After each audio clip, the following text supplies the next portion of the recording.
Well, hello, we're finally here. It's me and Rebecca Poirier, the City of Torrance City Clerk, and we're finally ready to have our Learn with the League. Yay! We had some technical difficulties, and for those of you who are doing Facebook Live, this is, unfortunately, I have to admit, last week the same thing happened and I forgot. You have to use Google Chrome to log on to this Facebook Live when we use BeLive TV. I don't know if they're related. I'm assuming they are, but that's what it is. And the little hint to do this is way at the bottom. You have to scroll down. So for those of you who don't use Chrome, you'll have to use Chrome to do this Facebook Live stuff. Anyhow, we're going to get started with our interview. Welcome, Rebecca. Thanks for joining me. Thank you, Athena. Thanks for having me.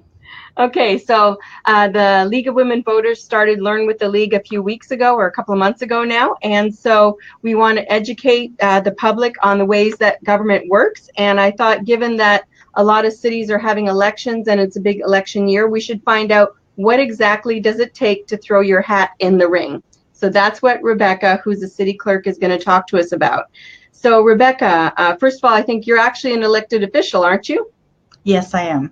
Okay, and is that true of every city, or no? Elected? In the past, there was about 50% city clerks elected and 50% were appointed.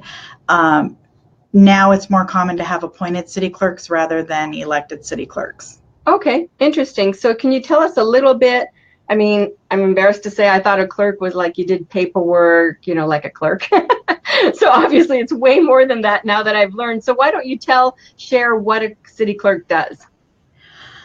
A city clerk is the elections official for the city. So we administer the elections. We handle everything for the local elections. We bring resolutions to council. We have the elections called. We council sets candidate regulations. We accept and process initiative petitions, referendums, recalls.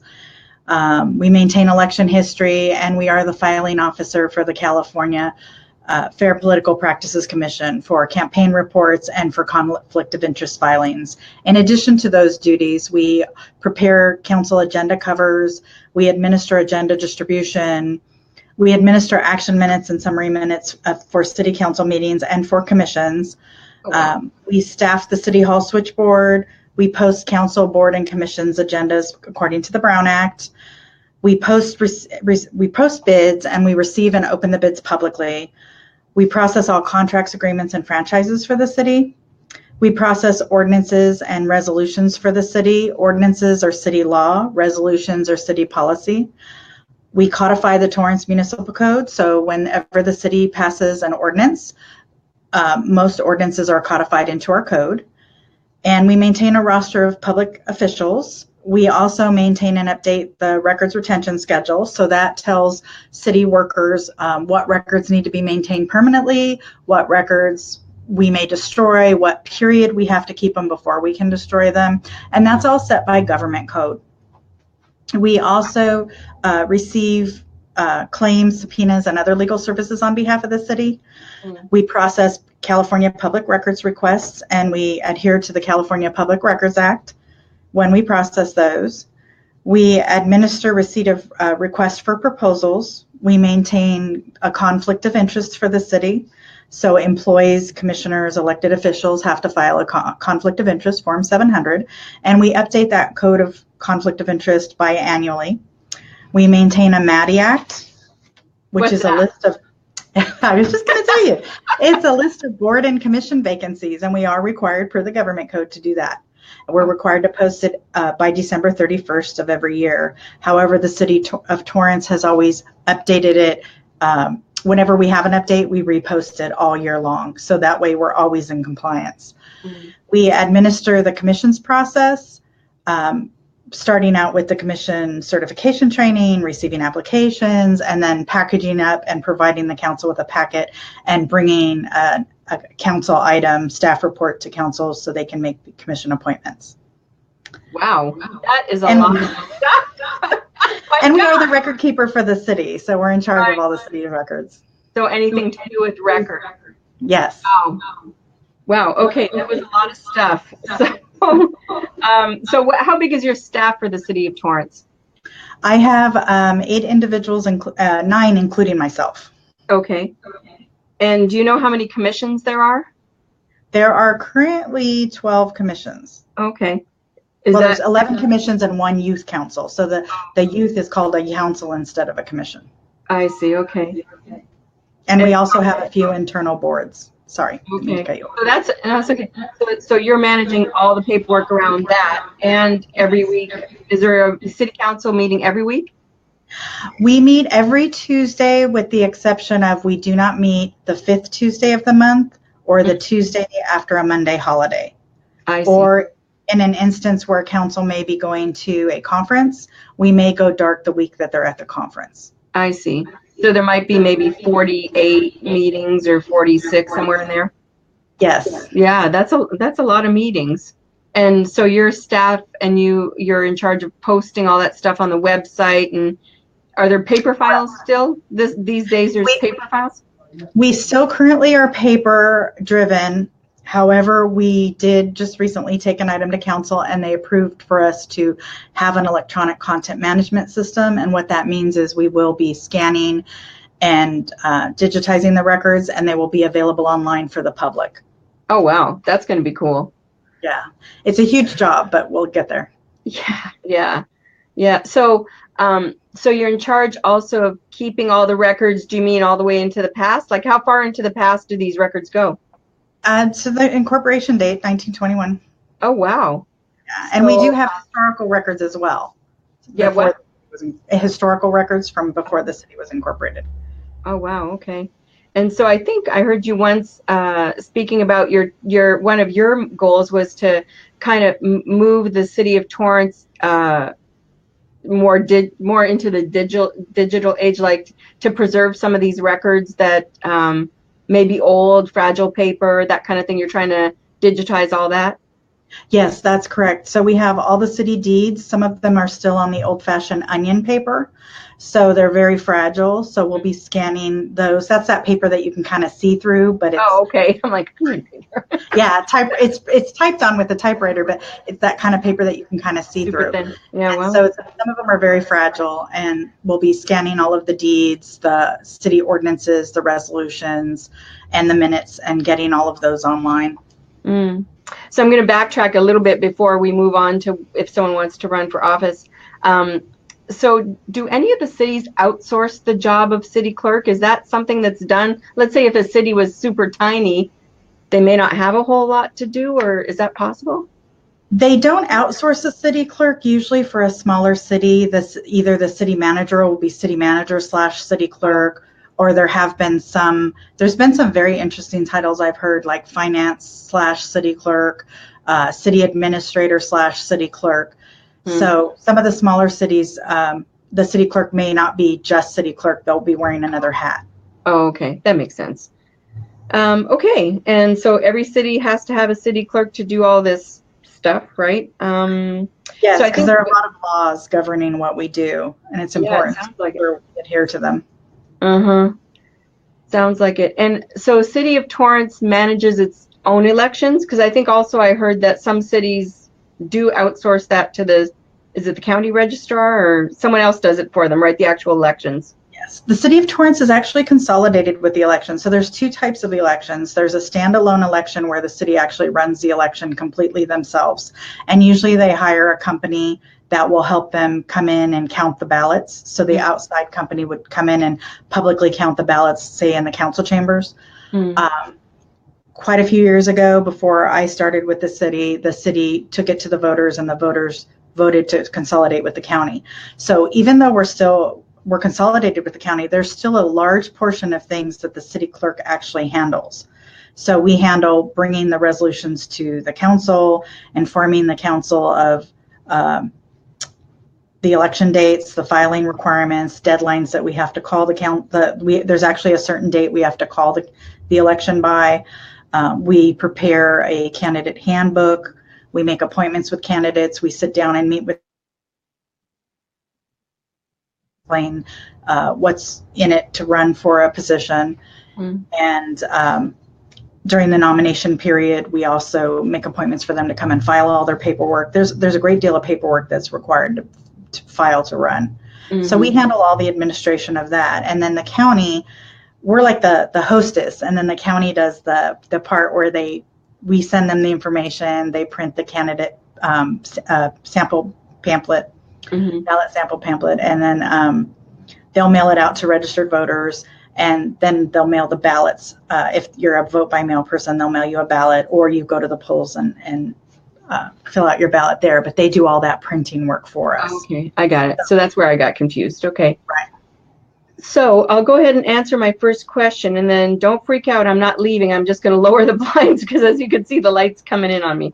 So, so if I decide to run for office, which I'm not, but if one were to decide to run for office, what are the steps? Like, tell me from the very beginning, what do I do first? I got it in my head. Yeah, I want to run. Now what do I do? The very first step is to file a Form 501 candidate intention statement. And that's filed with the local elections official. So if somebody was interested in running for the city of Torrance, they would file that with my office. Okay, there we go.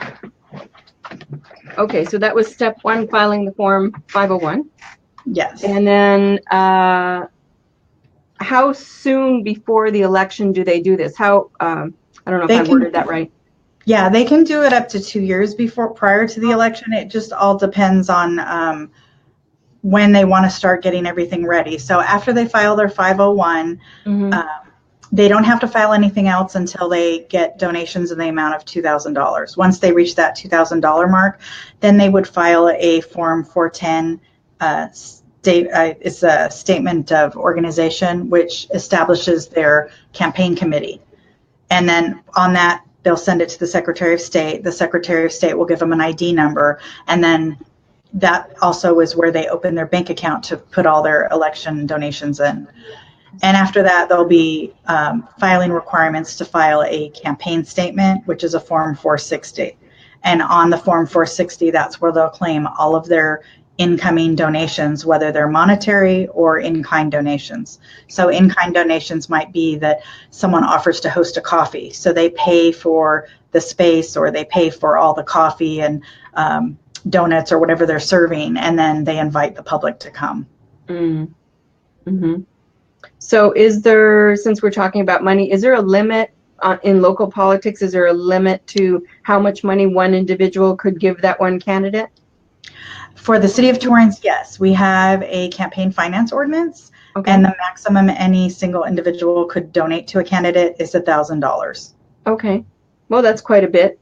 These days, maybe not, but it's quite a bit. That would be a lot out of my pocket anyway. Okay, and so besides these forms, or what are the other requirements that we should know of? The only other requirement is that they have to be a registered voter in the city 30 days prior to pulling nomination papers. Oh, wow. So someone could move here and then run for office. Correct, as long as it's 30 days prior to the opening of nominations. Oh, that's interesting. So on any of these forms that you mentioned, 501, 401, 410, 460, any of those forms, do I have to disclose my assets, my income, my debts, if I've had a bankruptcy, a divorce, incarceration? Like, what types of questions are asked? Because that might put off some people, I think. Those are specifically for campaign disclosures. Okay. So what you're getting into is actually a conflict of interest form, which is a Form 700. And the requirements for disclosure there are investments, real property, income, loans, business positions, incomes, and gifts. Okay. So, and that's to determine if there's a conflict? Is that why they ask all those personal questions? That's correct. To determine, you don't want your council person that has, let's say, a lot of stock in, for instance, Toyota, and then something about Toyota comes before the council. You want to know that so the council member can recuse themselves from making any decisions on that item. So that's the whole purpose.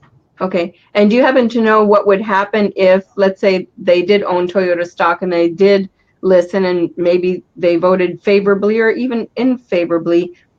What would happen if it was just like nobody knew or didn't remember this guy's form or this gal's form? What would happen to them?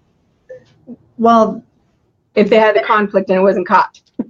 That thankfully has never happened, because we've usually council confers with our city attorney, and the city attorney will tell them whether they need to recuse themselves and leave the dais.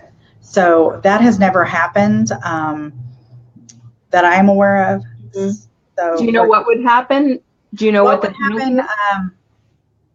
I'm honestly not really sure. Okay, probably a question. I know there'd be public outcry. Huh? I said I know there'd be public outcry. Yes, public outcry, which is sometimes worse than other punishment. Yeah. Okay, and is there a fee, or what types of fees are involved in filing and all these steps? What types of fees are involved in running for office, besides postcards and things like that outside of the City of Torrance has no filing fee. So the City of Torrance wanted to keep the election so that it would encourage more people to run. So there's no filing fee, but to run a campaign for city council or mayor, it does take approximately $50,000. So it would be a lot of raising funds for those positions. And council gets paid a whopping $100 a month, plus a car allowance of $446. So it's not a car allowance. Is that what you said? Yeah, a car allowance. Yeah. So you're not going to get rich. Yeah. For the whole year, they get $400. No, a month. Oh, okay. Yeah. Okay, well that's pretty good. But still, you're $100 a month. It's very low. Yeah. Yeah. And then, is there some kind of pledge, or you mentioned certification earlier? So what are they being certified as knowing or having been trained for? The commissions have a commission certification training, but for council candidates, we during the nomination period, when they file their nomination papers, we do give them an oath of office. They will, if they are elected, they will accept the oath, and then they're given the same oath that any government employee is given. Interesting. Okay. And then, as far as the one to give the oath? Yeah, myself or my deputy give the oath at the time they file their nomination papers. Okay, I just wasn't sure if it was the city attorney that gave them the oath, or who gave them the oath, like who officially. Okay, that's interesting. And so when they're raising money, is there a place, or are there regulations against where you can do it or when you can do it? Are there guidelines to that?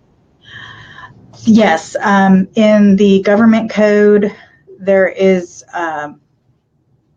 requirements that they cannot use public resources for their campaign.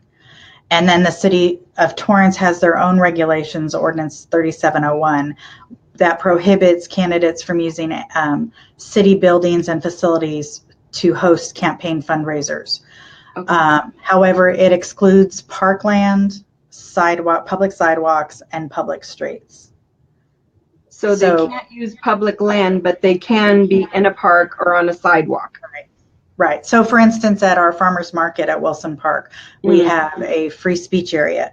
The candidates could book that free speech area, and they would be allowed to accept donations there. Okay.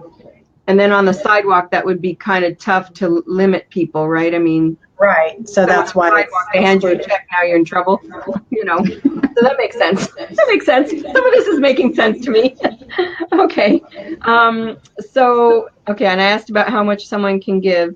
And so do they have to declare every dollar? Like, how does that, is there a minimum dollar amount that they have to declare on that donation form? Every dollar. Every dollar, wow. How they would do it is anyone that contributes under $99, it's reported in a lump sum. If you donate $100 or more, your name and address goes onto the campaign statement. And it's typed out. It states whether you're an individual, whether it's your business donating the money. And then it has the total and the cumulative total. So an example, if you gave a candidate $50 this week, you would be in the lump sum. And then let's say a month from now, you gave that candidate $50 again. Then you would move into the statement part where your name and address would be listed on the form. And it would say, you gave $50 this time, and now you gave $50, so now it equals 100. Right. So I see a little bit of a trickiness with that. So if you're having a coffee where people are donating money and they just like pass the hat and you throw money in, They can't do that. Do that, right? No, they can't do So that. this is not like church. No. So Okay. we do. I had to ask, because I would think that would be something you do, but that would be not good to do. You have to keep track of every dollar that's donated to you. You have, even if they only give $1, you still need their name, and address. And then the city of Torrance has a requirement that you cannot accept more than $20 in cash. And we encourage all candidates to never take cash, to always get a check or money order or something like that. Mm-hmm. Okay, I think this is eye-opening. Yeah, I think this is good stuff. Okay, so okay, and we talked about the paperwork. So what was the deadline? Because we just had our open time here to have candidates submit paperwork, and it just closed, right? So why was it that the time was extended? I thought we were ending March 9th, and then that time got extended, and that was something to do with candidates, right? So can you explain a little bit about what happened there with the rules? Sure. So nominations opened on February 13th and closed on March 9th. However, during the nomination period, if an incumbent fails to file, that particular seat is extended.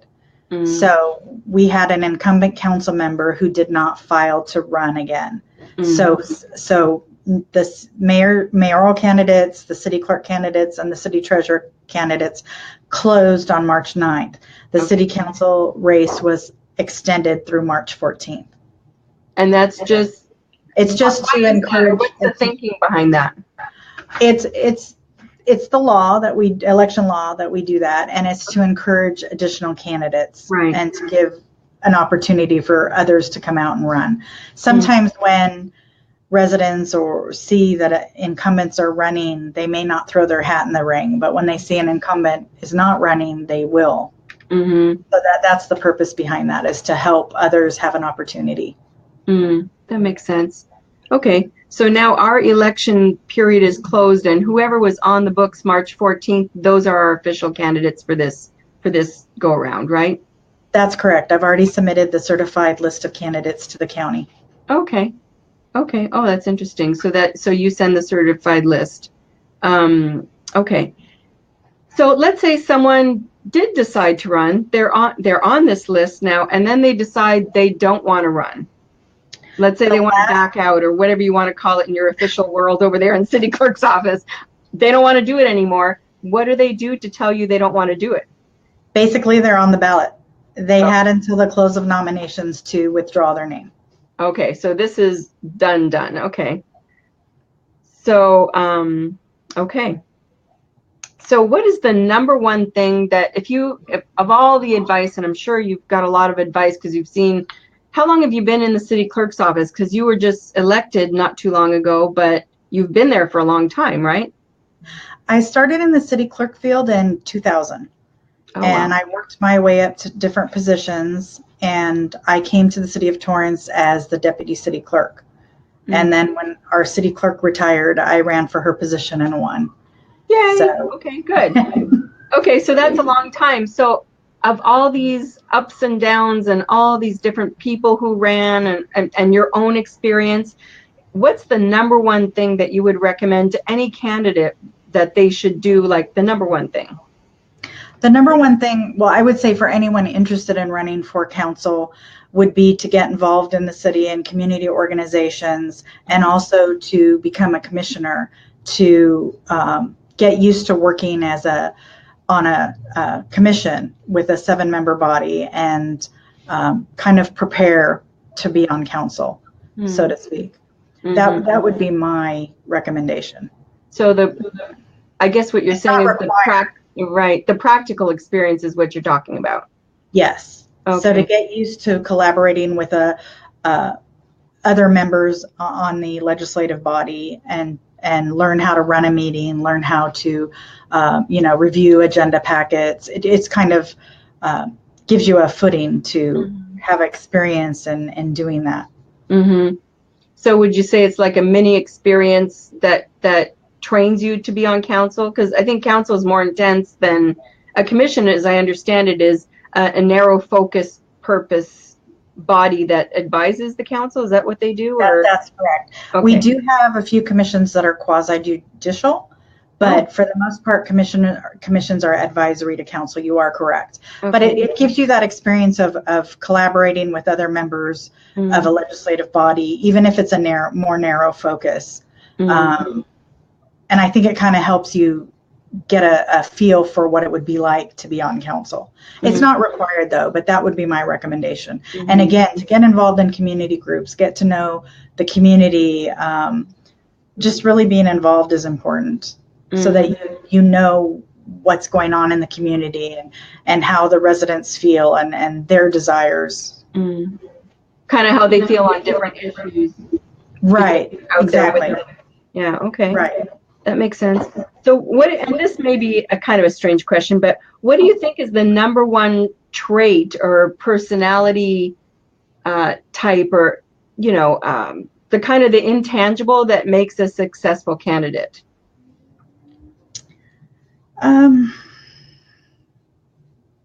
That's a hard one. I would say I've had a lot of different types of people on council.